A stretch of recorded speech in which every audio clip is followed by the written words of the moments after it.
vous a offert un grand moment de cinéma avec Aoste.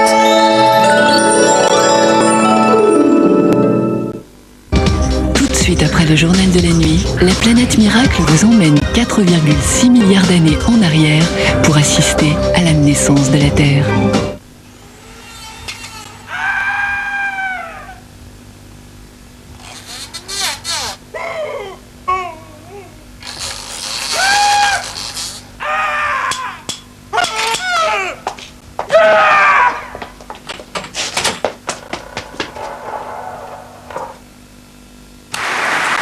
Bonsoir, vous écoutez France Musique en direct de la Scala de Milan. France Musique, bienvenue chez les fous de musique.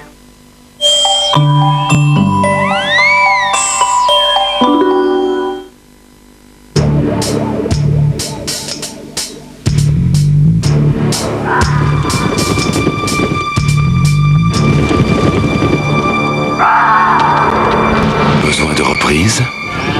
Difficile de rétrograder ? Pas de problème. Avec le système VVT de Laguna 2 litres 16 soupapes, vous disposez d'un maximum de puissance. Quand il le faut, vous ne devriez accepter de voyager qu'en Laguna. Bon appétit. Jean Cabi. Bon appétit. Saucisse cocktail Jean Cabi. Jean Gabi, bon appétit. 03 82 19 25 08. 36 17 années. Si vous avez le numéro, vous retrouverez le nom. Et vice-versa. Allez, allez, on se dépêche. Et on n'oublie pas les oreilles, hein. Vite, vite, papa arrive.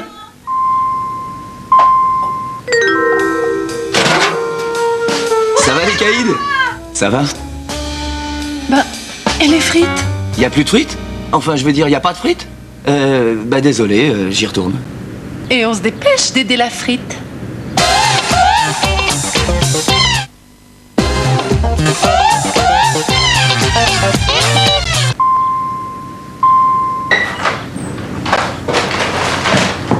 T'as encore craqué, c'est ça?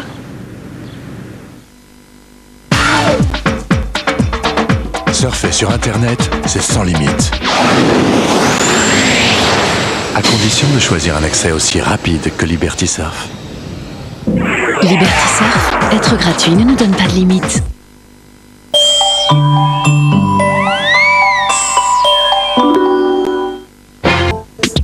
Toutes les tendances de la bourse et les cotations en direct au 08 36 68 71 17. Une image, l'image du siècle s'il en est, puisque c'est l'image de la Tour Eiffel qui est à J-1. Nous allons la découvrir tout de suite à l'image. De nombreuses personnes se promènent autour de la Tour Eiffel. Nous ne la verrons pas peut-être tout à l'heure. À J-1, la voilà, la Tour Eiffel. Beaucoup de monde et beaucoup de circulation. Attention, si vous habitez Paris et que vous circulez aux abords de la Tour Eiffel et du 7e arrondissement, la circulation est très difficile et elle le sera encore plus demain, puisque le quartier est complètement bouclé et les mesures de sécurité sont importantes. La voilà. Allez, un peu d'ambiance là.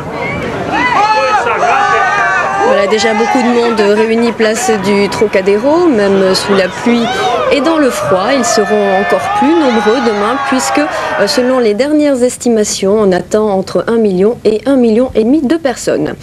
À J-1 de l'an 2000, dernière ligne droite, on met la touche finale donc aux ultimes préparatifs. Répétition générale ce soir sur les Champs-Élysées à Paris. Les fameuses grandes routes de 25 mètres de haut qui ont résisté aux 2 tempêtes tournent bien. Elles seront animées par des artistes de minuit à 1h30. Paris attend au moins 1 million de visiteurs. Beaucoup d'hôtels affichent complet pour la nuit du 31. La capitale est placée sous haute sécurité avec 20 000 policiers et gendarmes mobilisés. 43 unités ont été rappelées en renfort. Dernier préparatif également dans le Pacifique qui aura la primeur du passage au prochain millénaire. C'est sur la Nouvelle-Zélande que se lèvera le premier soleil de l'an 2000. Tour d'horizon avec Geneviève Moll. La Nouvelle-Zélande, qui sera le premier pays du monde à entrer dans le nouveau millénaire, le fera en rappelant qu'une partie de son peuple plonge ses racines dans la nuit des temps. On y répète des chants qui relient les Néo-Zélandais aux dieux du monde ancien.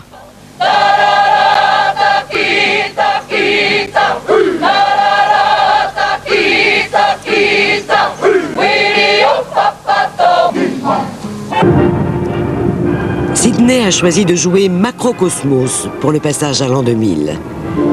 D'immenses lanternes représentant des poissons géants, des crabes gigantesques, des homards homériques danseront sur la rade face à l'opéra qui préfigure l'envolée du prochain siècle. Des centaines de bateaux convergent déjà vers le port en prévision des festivités de ce jour d'exception. Dans la ville martyre de Pristina, au Kosovo, on tente de panser les plaies encore béantes par un programme télé qui, lui aussi, s'appuie sur la tradition pour forcer les portes du millénaire. Au Caire, enfin, sur les pyramides transformées en écran géant, Jean-Michel Jarre prépare le concert qui ouvrira le 7e millénaire de la civilisation égyptienne. 50 000 personnes sont attendues sur le plateau de Gizeh pour participer à ce moment d'éternité, sous l'œil vigilant d'une police sur les dents. Les islamistes égyptiens ont proféré des menaces qui augurent mal du siècle prochain. Les festivités ne font pas oublier les conséquences de la tempête. En France, le dernier bilan fait état de 83 morts. 800 000 foyers, essentiellement dans le centre et le sud-ouest, restent privés ce soir d'électricité. Au lendemain de l'annonce par le gouvernement d'une enveloppe de 140 millions de francs pour la tempête et la marée noire, l'opposition d'1 million de foyers s'apprête donc à passer la nuit de la Saint-Sylvestre dans le noir ou les pieds dans l'eau. Après la Bretagne, la Normandie et le Nord-Pas-de-Calais, ce sont à présent les communes de la Loire qui craignent une montée des eaux exceptionnelle. Valérie Hermite fait le bilan des inondations dans tout l'Hexagone. Et le domaine français forestier a lui aussi pâti des intempéries. Le ministère de l'Agriculture estime à 90 millions de mètres cubes le volume de bois brisé ou abattu. Image spectaculaire dans les Landes girondines où 30% des pins ont été arrachés. Les sylviculteurs font leur compte, il y en a pour plusieurs milliards de francs. Reportage de Cyril Deveau et Bernard Bonarme. Alfina accepte de débloquer 40 millions de francs pour financer les opérations de pompage. Pour ce qui est de l'étendue des nappes de pétrole, des traces d'hydrocarbures ont été relevées sur l'île Dieu. Thierry Curté est tuerie aux États-Unis. À Tampa, en Floride, un homme armé a tué 5 personnes, 4 dans un hôtel, la 5e dans une voiture. Un suspect a été arrêté. Et puis au 7e jour du détournement d'avions d'Indian Airlines stationné en Afghanistan, des talibans armés aidés par des chars ont été déployés autour de l'Airbus. Les pirates de l'air, qui retiennent toujours 160 personnes à bord, ont accepté de libérer un des passagers malades. Image commentée par Benoît Mousset. C'est le premier geste des preneurs d'otages depuis 7 jours. Libérer ce prisonnier malade afin qu'il reçoive les soins nécessaires. Visiblement exténué, le passager ne dira pas un mot. Quelques minutes plus tard, conformément aux exigences des terroristes, il retournera dans l'Airbus A300, toujours immobilisé sur le tarmac de l'aéroport de Kandahar aux mains des talibans. La situation des 160 passagers, parmi lesquels 3 Français, n'a donc pratiquement pas évolué. Les revendications des pirates de l'air restent les mêmes. Après avoir déjà exécuté un otage, ils menacent de faire sauter l'avion si le gouvernement indien ne libère pas 36 militants cachemiris. Le Cachemire, une région qui oppose depuis plus de 50 ans l'Inde au Pakistan. Si les négociations sont bien ouvertes, elles stagnent. Le gouvernement indien prenant pour le moment la plus grande fermeté. C'est donc sur les talibans, ces intégristes musulmans, que l'on compte à présent pour trouver enfin une issue à ce détournement d'avion. Comme tous les jeudis soirs, notre rubrique Sortir avec Peggy Leroy. Bonsoir. Bonsoir. Alors en marge du Nouvel An, une exposition spectacle. Oui, je vous propose effectivement une exposition spectacle très gaie qui s'appelle Portrait dansé. C'est une expérience proposée par un artiste hors de commun, Philippe Jamet. C'est un danseur qui n'a jamais supporté de rester enfermé dans un studio. Pour lui, la danse doit être partout dans la vie.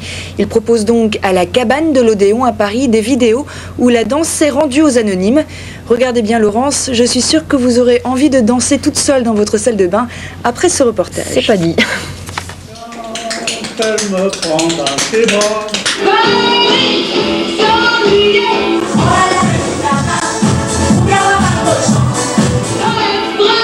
À Marseille et à Brétigny-sur-Orge, Philippe Jamet a proposé un jeu simple. Raconter chez soi, avec des mots et des gestes, son intimité.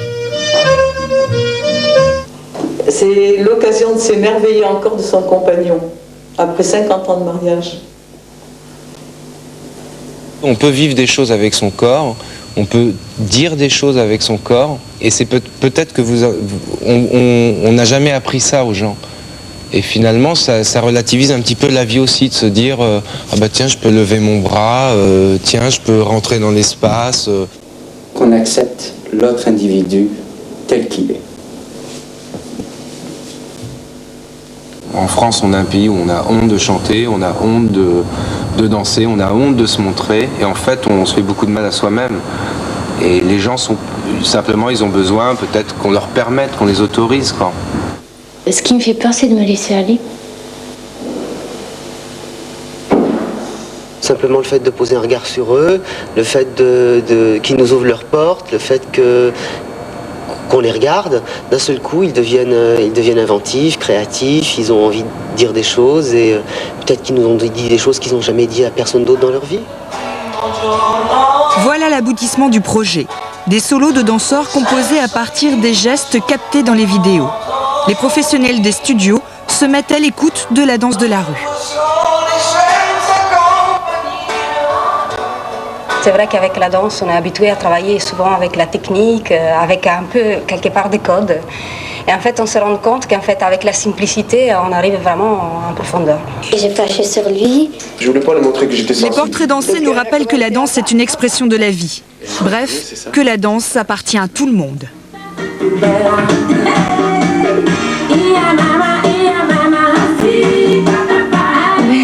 C'est vous. C'est à vous rencontrer, vous. Ça défoule, hein. On continue avec les futurs rockstars du millénaire. Oui, puisque depuis quelque temps, le rock cherchait une nouvelle inspiration, surtout depuis que Oasis et Blur sont tombés dans un mutisme assez étrange. Eh bien, le nouveau souffle est venu du groupe Muse, 3 Anglais d'à peine 20 ans, ce qui ne les empêche pas de proposer un rock d'une grande maturité. Leurs idoles s'appellent Nirvana et Radiohead, mais ils n'ont rien à envier à leur modèle. Allez les écouter au cours du mois de janvier, pendant qu'ils passent encore dans des petites salles. À mon avis, ça va pas durer. Ils sont à Lyon, Paris, Bordeaux, Marseille, Rouen, Orléans. Et pour vous mettre en jambe, je vous propose Muscle Museum, un extrait de leur dernier album qui s'intitule Showbiz. You could have been number one if you only had the chance. You could have ruled the whole world if you had the time.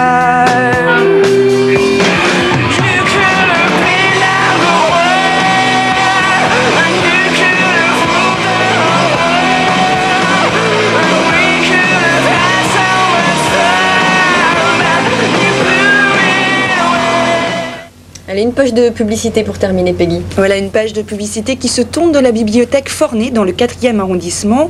On peut y retrouver tous les personnages qui ont donné un visage à une marque et qui bien souvent sont rentrés dans notre patrimoine visuel. Alors vous avez par exemple le bébé Quindom. Laurence m'a dit que c'était le surnom que lui donnait sa maman quand elle était petite. Ensuite vous avez également la petite fille du chocolat Meunier. L'exposition vous explique que dès qu'elle est apparue de face, eh bien, le produit s'est beaucoup moins vendu parce que justement l'idée de génie c'était de l'avoir de dos pour imaginer n'importe quel enfant. Alors le tirailleur sénégalais de votre banania quotidien, Laurence, un tirailleur orphelin puisque son dessinateur est un anonyme, on ne connaît que son nom de famille. Et enfin la célèbre vache rouge avec ses belles boucles d'oreilles et comme c'est la dernière rubrique de l'année, la vache qui rit vous adresse ses meilleurs meux. Voilà. La rubrique sortir sur Internet, Peggy. Oui, on peut retrouver toutes les informations de cette rubrique sur le site internet de France 2, www.france2.fr. Notre webmaster préféré, Dimitri Croella, attend vos suggestions. Bébé Quindom, c'est quand même pour les enfants sages. Hein. Oui. Des nouvelles de George Harrison, on parlait de musique tout à l'heure. Bien, ses jours ne sont pas en danger. L'ex-Beatle est soigné dans un hôpital de Londres après avoir été poignardé à son domicile par un homme. Selon les premiers éléments de l'enquête, il s'agirait d'un déséquilibré. George Harrison serait ainsi le 2e Beatle à être victime d'un détraqué. Le 8 décembre 1980, John Lennon, souvenez-vous, avait été tué par balle devant son domicile de New York.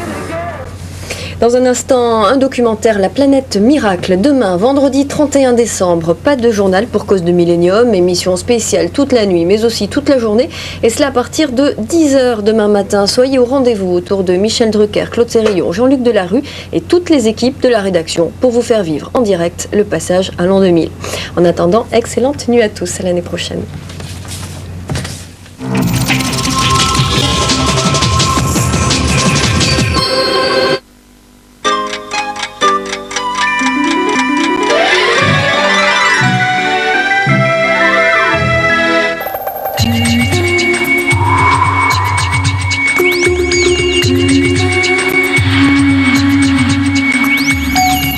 Excellente nuit à toutes et à tous. Grisaille et humidité au programme de cette dernière journée de l'année. Une nouvelle perturbation arrive par le nord-ouest. Elle entraînera de faibles pluies, mais attention, elle arrive sur une pellicule d'air froid dans le nord-est. Il faut donc s'attendre à des phénomènes verglaçants, pluie, neige mêlée et donc des chaussées glissantes.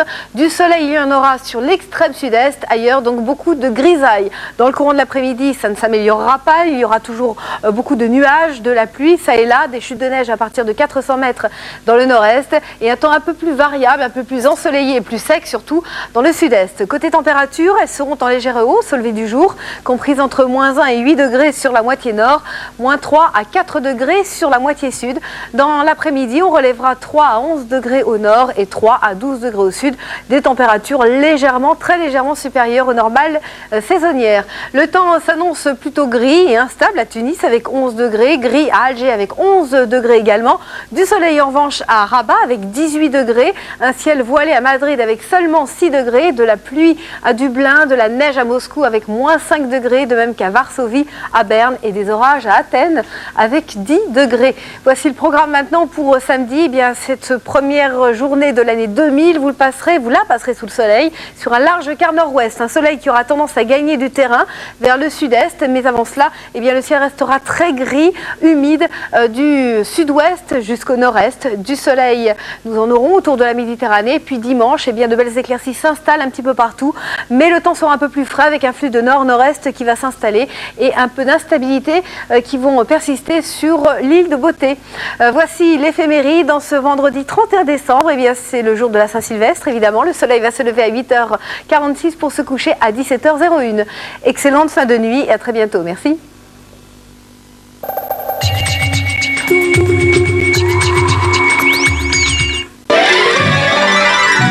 Darty, le contrat de confiance.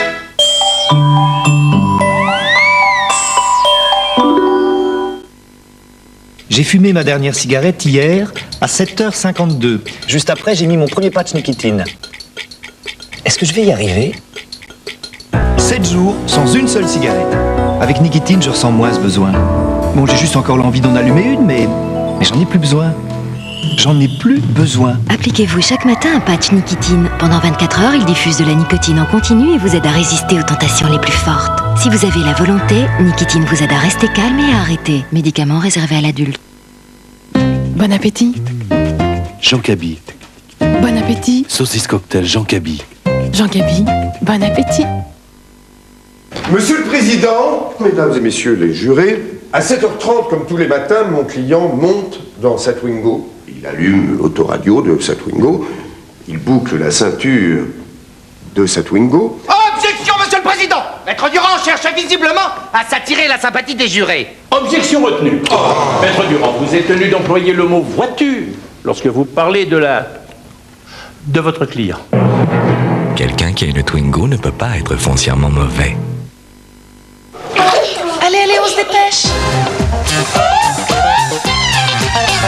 Et on n'oublie pas les oreilles, hein? Vite, papa arrive.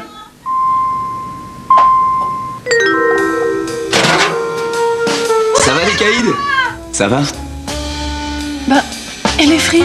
Y a plus de frites? Enfin, je veux dire, y a pas de frites? Bah désolé, j'y retourne. Et on se dépêche d'aider la frite.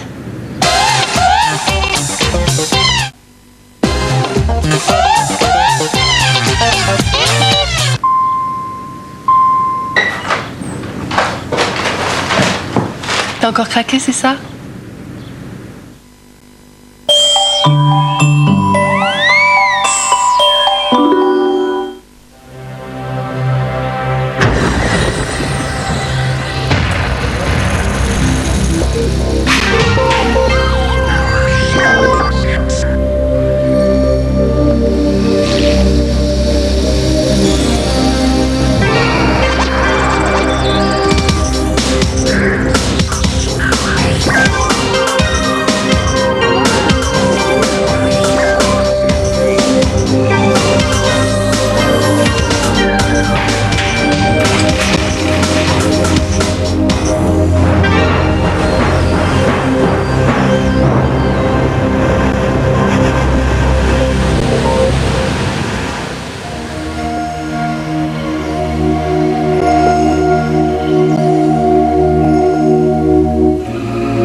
En 1969, l'homme s'apprête à marcher sur la Lune.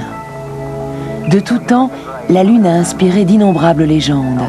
Ce corps céleste a fait l'objet de tous les mythes. Ce n'est qu'au XXe siècle, grâce au progrès de la technologie, que l'homme pourra réaliser un de ses vieux rêves, marcher sur la Lune.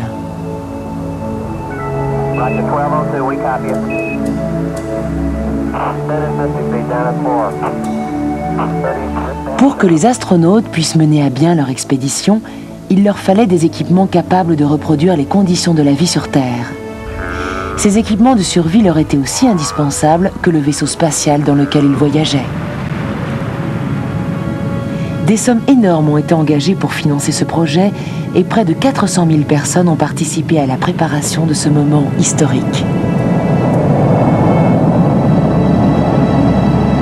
Les équipements de survie étaient bien adaptés.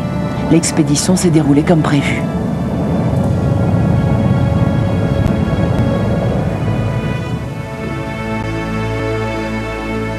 Neil Armstrong, le premier homme à marcher sur la Lune, l'a bien dit.